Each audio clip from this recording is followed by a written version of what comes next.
Allot மணி சேனலுக்கு வருக வருக. நான் செபி ரெஜிஸ்டர்டு ஃபினான்ஷியல் அட்வைசர் கிடையாதுங்க. நான் எஜுகேஷனல் பர்பஸுக்காக என்னுடைய பர்சனல் எக்ஸ்பீரியன்ஸை நான் ஒரு 20 வருஷமாக மார்க்கெட்டில் இருக்கேன். அதை தான் உங்கள்கிட்ட ஷேர் பண்ணுறேன். நீங்கள் எந்த முடிவு எடுக்கிறதா இருந்தாலும் உங்கள் நிதி ஆலோசகரை அணுகி அதுக்கப்புறம் பணத்தை போடுறதை பற்றி முடிவு பண்ணுங்கள். நன்றி. அலாட் மணி சேனலுக்கு வருக வருக. இந்த சேனலுக்கு இன்னும் நீங்கள் சப்ஸ்கிரைப் பண்ணலைன்னா தயவு செஞ்சு சப்ஸ்கிரைப் பண்ணிக்கோங்க. பெல் பட்டனையும் கிளிக் பண்ணிக்கோங்க.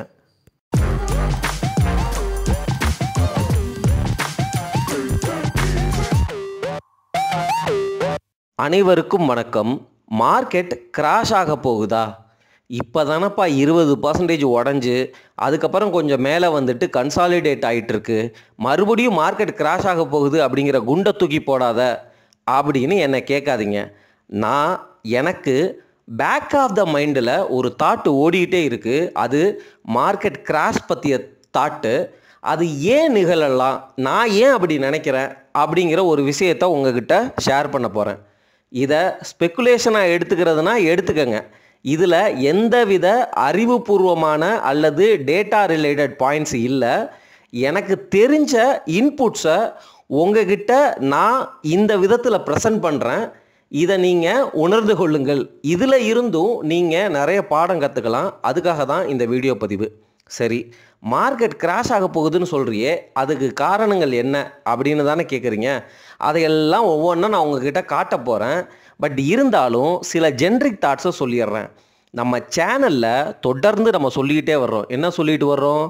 மார்க்கெட் உடைய தான் போகுதுன்னு எப்போ சொன்னோம்? செப்டம்பரில் சொன்னோம். ஏன் சொன்னோம்? மார்க்கெட் டு ஜிடிபி ரேஷியோ அந்த பேராமீட்டர் மாதிரி பல இண்டிகேட்டர்ஸ் மார்க்கெட் ரொம்ப ரொம்ப காஸ்ட்லியாக ஓவர் வேல்யூ ஜோனில் இருக்குது, அதனால் உடைகிறதுக்கு வாய்ப்பு இருக்குது அப்படிங்கிற மாதிரி வீடியோக்கள் போட்டோம். 20% வந்துருச்சு. 22,000 தான் பாட்டம்னு நானே சொன்னேன். அதுக்கப்புறம் மேலே வந்துருச்சு. இருந்தாலும் மார்க்கெட் கன்சாலிடேட் ஆகி ஸ்லோ அண்ட் ஸ்டெடியாக டிப்பு கொடுத்து ரொம்ப ஸ்லோவாக கொஞ்சம் கொஞ்சமாக மேலே போகும் அப்படின்னு சொன்னோம். அந்த டிப்பு எல்லாமே நல்ல குவாலிட்டியான பங்குகளை நல்ல வேல்யூ ஜோனில் கிடச்சா பிடிக்கிறதுக்கான வாய்ப்பாக பயன்படுத்துங்கள் அப்படிங்கிற மாதிரி நான் பயன்படுத்துவேன். அப்படிங்கிற மாதிரி நான் உங்ககிட்ட தொடர்ந்து பேசிகிட்டே இருக்கிறேன். அப்புறம் எப்படி மார்க்கெட் கிராஷுக்கு வாய்ப்பு அப்படின்னு தானே கேட்குறீங்க. இதை சொன்ன நானே தான் 20% மார்க்கெட் கிராஷ் ஆகிறதுக்கும் வாய்ப்பு இருக்குது அப்படின்னு நான் உங்ககிட்ட சொன்னேன். அதுக்கு பல இண்டிகேட்டர்ஸ் இருக்குது.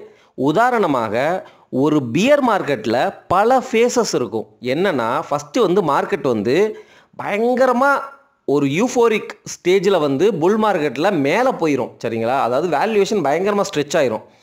அங்கேருந்து பியர் மார்க்கெட் என்ன பண்ணும்? வேல்யூவேஷன் ஸ்ட்ரெச் ஆனதுனால உடஞ்சி கீழே விழுவும். இந்த 20% உடஞ்சதும் அதுக்கு ஈக்குவல் தான். அதுக்கப்புறம் என்ன நடக்கும் அப்படின்னா, மார்க்கெட்டில் இப்போ தான் அந்த யூஃபோரிக் சிச்சுவேஷன் இருக்கிறதுனால இந்த 20% கரெக்ஷனே மிகப்பெரிய கரெக்ஷன் நினச்சிட்டு இன்னமும் அந்த விலை, அதாவது என்னென்னா, யூஃபோரிக் ஸ்டேஜில் ஒரு ஸ்டாக்கினுடைய விலை 2,000 போயிருக்கும். அங்கேருந்து ஒரு 1,800 ரூபா தான் கீழே வந்திருக்கும். ஆனால் ஓவராலாக பார்த்தீங்கன்னா கடந்த 4-5 வருஷத்தில் 200 ரூபாயிலேருந்து 2,000 ரூபா போயிருக்கும் அந்த ஸ்டாக்கு. ஆனால் 2000 பார்த்த நமக்கு 1,800 ரூபாவே நல்ல வேல்யூவாக இருக்குது அப்படின்னு சொல்லிட்டு நம்ம பை பண்ணுவோம். அந்த இடத்துல என்ன நடக்கும் அப்படின்னா, மறுபடியும் 1,800லேருந்து 2,000, 2,100 அப்படிங்கிற மாதிரி மேலே போகும். இந்த இடத்த புல் ட்ராப் அப்படின்னு சொல்லுவாங்க. அங்கேருந்து மறுபடி மார்க்கெட் கீழே தான் விழுவும். அந்த கீழே விழுகிறது அப்படிங்கிறது அந்த 22,000ங்கிற பாட்டத்தை தாண்டியும் கீழே போகிறதுக்கு வாய்ப்பு இருக்குது. அப்படி விழுவும் பியர் ஃபேஸில். சரிங்களா? நான் இப்போ வாய்ப்பு இருக்குன்னு சொன்னது நடக்க போகுதுன்னு பயப்படாதீங்க. எதுக்கு எடுத்தாலும் பயப்படாதீங்க. நான் சொல்கிற விஷயங்கள் அந்த 20% ப்ராபபிலிட்டிக்கு எனக்கு என்னென்ன இண்டிகேட்டர், என்னென்ன தாட்டு தோணுது அப்படிங்கிறத தான் நான் சொல்ல போகிறேன்.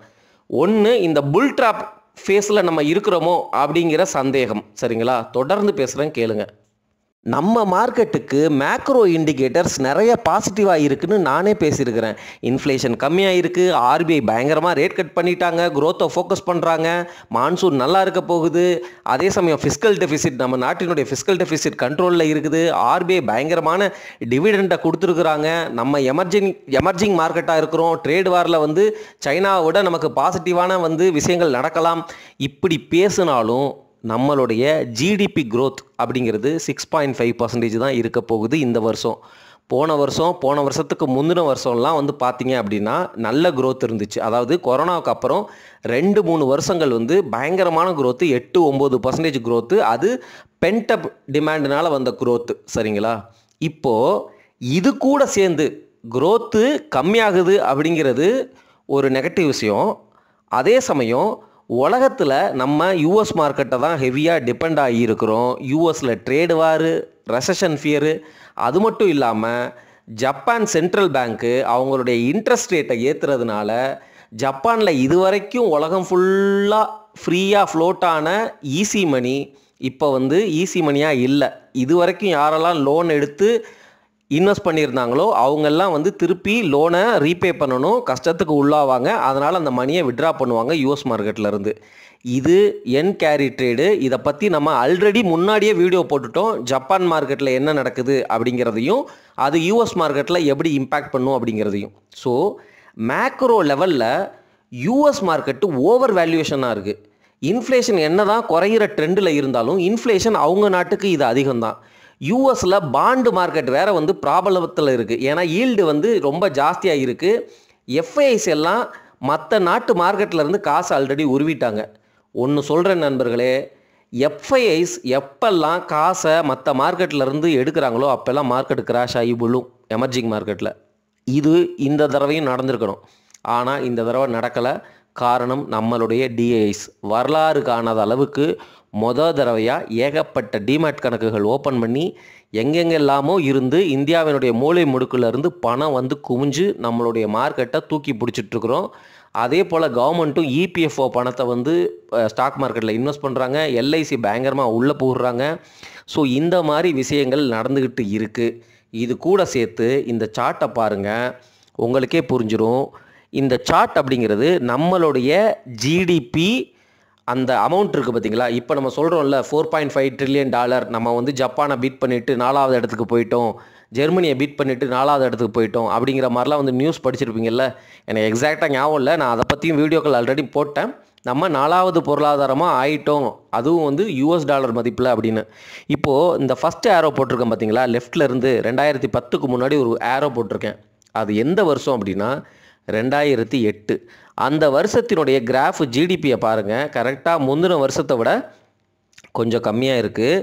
ஆனால் அதுக்கு முந்தின வருஷம் ஃபுல்லாக உள்ள ஜிடிபியை பாருங்கள், எய்தர் ஃப்ளாட்டாக இருக்கும் அல்லது ஸ்லைட்டாக மேலே தான் இருக்கும். அந்த 2008ல் இந்த ஜிடிபிங்கிறது கம்மியாக இருந்திருக்கு. அப்போது மிகப்பெரிய கிராஷ் வந்திருக்கு. அதுக்கு அடுத்து 2020க்கு வாங்க, 20லையும் வந்து பாருங்கள் அதே மாதிரி ஜிடிபி டிப் அடிச்சிருக்குது, அந்த வருஷமும் கிராஷு.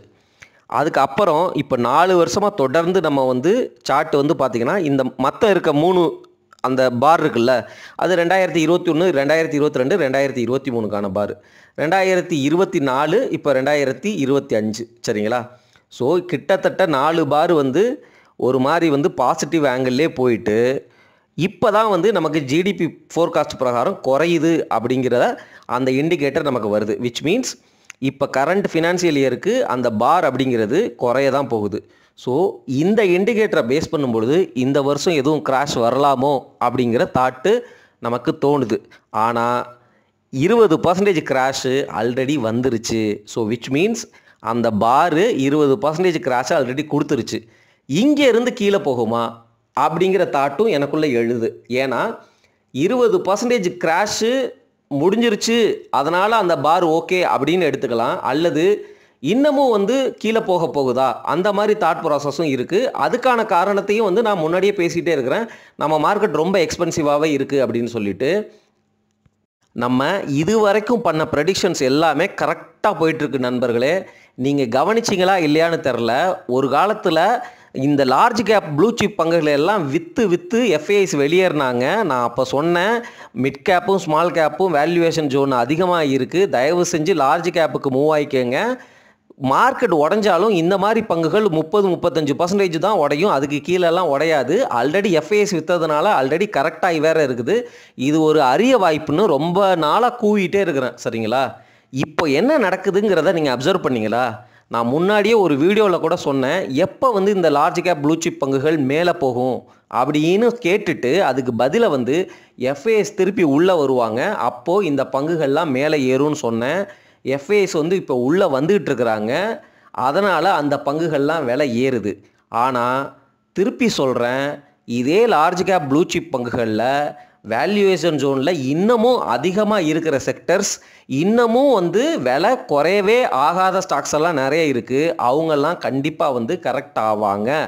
அன்லெஸ் அவங்களுடைய அவுட் பெர்ஃபார்மன்ஸ் வந்து இன்னும் கண்டினியூ ஆகாட்டி, ஆல்ரெடி 4-5 வருஷம் வந்து கண்டினியூ பண்ணுறதுனால தான் அவங்களுடைய ஸ்டாக்கு விலை மேலே இருக்குது. ஆனால் அவ்வளவு நாளைக்கு அல்லது அவ்வளோ வருஷம் அவங்களால தக்க வச்சுக்க முடியுமா அப்படிங்கிறத அவங்களுடைய ஹிஸ்டாரிக்கல் சார்ட்டை பார்த்தாலே உங்களுக்கு தெரிஞ்சிடும். அவங்களுடைய ஹிஸ்டாரிக்கல் இபிஎஸ் பார்த்தா தெரிஞ்சிடும். இப்போ நான் லார்ஜ் கேப் ப்ளூ சிப் பங்கு அப்படின்னு சொல்கிறதுனால போய் அந்த செக்டரையோ அல்லது அதிக வேல்யூ கொடுத்து அந்த ஸ்டாக்கையோ நீங்கள் பிடிச்சிங்க அப்படின்னா கண்டிப்பாக நஷ்டம்தான் வரும். ஒன்று. ரெண்டாவது, மார்க்கெட் கிராஷ் கண்டிப்பாக நடக்க தான் போகுது. என்னப்பா இப்படி சொல்கிற? நான் சொல்கிற கான்டெக்ஸ்ட் வந்து என்னென்னா, ஸ்மால் கேப்லையும் மிட் கேப்லையும் கண்டிப்பாக மார்க்கெட் கிராஷ் ஆக தான் போகுது. இதுக்கு காரணத்தை நம்ம முன்னாடியே சொல்லிட்டோம் நண்பர்களே. அதே செப்டம்பர் பீரியடில் மிட் கேப்பும் ஸ்மால் கேப்பும் வேல்யூ ஜோனில் பபுள் டெரிட்டரியில் இருக்குது அப்படின்னு சொல்லிட்டோம். சொன்ன உடனேயே ஸ்மால் கேப்பும் மிட் கேப்பும் வந்து ஒரு 25% கிட்ட கரெக்டாகி கீழே வந்துச்சு. இப்போ மறுபடியும் வந்து நம்ம ரீட்டைல் இன்வெஸ்டர்ஸ் எல்லாம் காசை உள்ளே கொண்டு போய் போடுறதுனால மறுபடியும் வந்து இப்போ மேலே ஆரம்பிச்சிருக்கு. சரிங்களா? மேலே ஏற ஆரம்பிச்சிருக்குது. ஸோ நான் சொல்ல வர்ற பாயிண்ட் என்னென்னா, மார்க்கெட்டில் கிராஷ் கண்டிப்பாக இருக்குது. எதெல்லாம் விலை ஏறிச்சோ அந்த செக்டர் ரொட்டேஷன் நடந்து அந்த ஸ்டாக்கெல்லாம் கீழே வரும். Point number 1. ரெண்டாவது, மிட் கேப்பும் ஸ்மால் கேப்பும் வேல்யூ ஜோனில் பயங்கரமாக இருக்கிறாங்க. அவங்க வந்து கண்டிப்பாக வந்து இன்னமும் வந்து நல்லாவே கரெக்டாகி அதுக்கப்புறம் கன்சாலிடேஷன் ஜோனில் டைம் கரெக்ஷன் நிறையா கொடுப்பாங்க. சரிங்களா? இதுதான் வந்து மார்க்கெட் கிராஷ் அப்படின்னு நடக்க போகுது. அதுதான் என்னுடைய ப்ரெடிக்ஷன். பட் அகெயின் நம்ம பேசுகிறது எல்லாமே நிஃப்டி 50 தான் மெயினாக வச்சு பேசுகிறோம். அந்த நிஃப்டி 50க்கு நம்ம சொன்ன 60% ப்ராபபிலிட்டி, அதாவது மார்க்கெட் கன்சாலிடேட் ஆகி ஸ்லோ அண்ட் ஸ்டடியாக கொஞ்சம் கொஞ்சமாக மேலே போகும். ஆனால் இதுக்கு இடையில டிப்பு கொடுக்கும். அந்த டிப்பெல்லாம் வாங்கும் வாய்ப்பு அப்படிங்கிறத நம்ம இன்னமும் வந்து உறுதியாக தான் வந்து இருக்கிறோம். இப்போ பேசுகிறது அந்த 20%க்கான மார்க்கெட் கிராஷ் வாய்ப்பு. அந்த 20% கிராஷ் வாய்ப்பு அப்படின்னு நான் சொல்கிறது நிஃப்டி 50 தான் சொல்கிறேன். அதே சமயம் உறுதியாக மார்க்கெட் கிராஷ் எங்கே வரப்போகுது அப்படின்னா, எங்கெல்லாம் வேல்யூ அதிகமாக இருக்கிற ஸ்டாக்ஸ் இருக்கோ அல்லது எங்கெல்லாம் வந்து வேல்யூவேஷன் அதிகமாக இருக்கிற செக்டர்ஸ் இருக்குதோ, மிட் கேப்பு ஸ்மால் கேப்பு இந்த மாதிரி இடங்களில் கண்டிப்பாக கரெக்ஷன், அதாவது ஒரு கிராஷ் வந்துட்டு திருப்பி வந்து உங்களுக்கு டைம் கரெக்ஷன் வர்றதுக்கு வாய்ப்பு இருக்கிறதா எனக்கு தோணுது நண்பர்களே. நான் செபி ரெஜிஸ்டர்டு அட்வைசர் கிடையாது. நீங்கள் உங்கள் ஃபினான்ஷியல் அட்வைசரை கன்சல்ட் பண்ணிக்கோங்க. இந்த வீடியோ பதிவினுடைய நோக்கம் உங்களை பயமுறுத்துறது கிடையாது நண்பர்களே. நீங்கள் எல்லாம் ரீட்டைல் இன்வெஸ்டர்ஸ் 2020க்கு அப்புறம் தான் உள்ளே வந்திருக்கிறீங்க. மார்க்கெட் கிராஷை சரியாகவே பார்க்காத ஒரு இன்வெஸ்டர்ஸ். நீங்களாம் ரொம்ப ரொம்ப யங் இன்வெஸ்டர்ஸ். தயவு செஞ்சு உங்களுக்கு தேவையான காசை உள்ளே வச்சுருக்கிறீங்களா? கடன் வாங்கி உள்ளே போட்டிருக்கிறீங்களா? ஒருவேளை மார்க்கெட் கிராஷ் ஆச்சு, இன்னமும் வந்து கீழே போச்சு அப்படின்னா ட்ராப்பில் மாட்டிக்காதீங்க. அது வந்து மிகப்பெரிய வழி. நான் யங்ஸ்டராக இருக்கும்போது எனக்கு நடந்த கொடுமை. நீங்கள் மாட்டிக்கிட்டு அனுபவிக்காதீங்க அப்படிங்கிறதுக்காக ஒரு காஷனாக, ஒரு வார்னிங்காக இந்த வீடியோ பதிவு இன்னும் முடியலை. இன்னும் 2 சார்ட் இருக்குது. அதனுடைய டேட்டாவையும் நான் காட்டணும். காட்டிட்டு அந்த வீடியோ பதிவை முடிக்கிறேன். ஆனால் இது பார்ட் 1 வீடியோ பதிவு. Part 2 is coming. வேணும் அப்படின்னா கமெண்ட்டில் சொல்லுங்கள். அப்போ தான் பார்ட் 2 போடுவேன். நன்றி.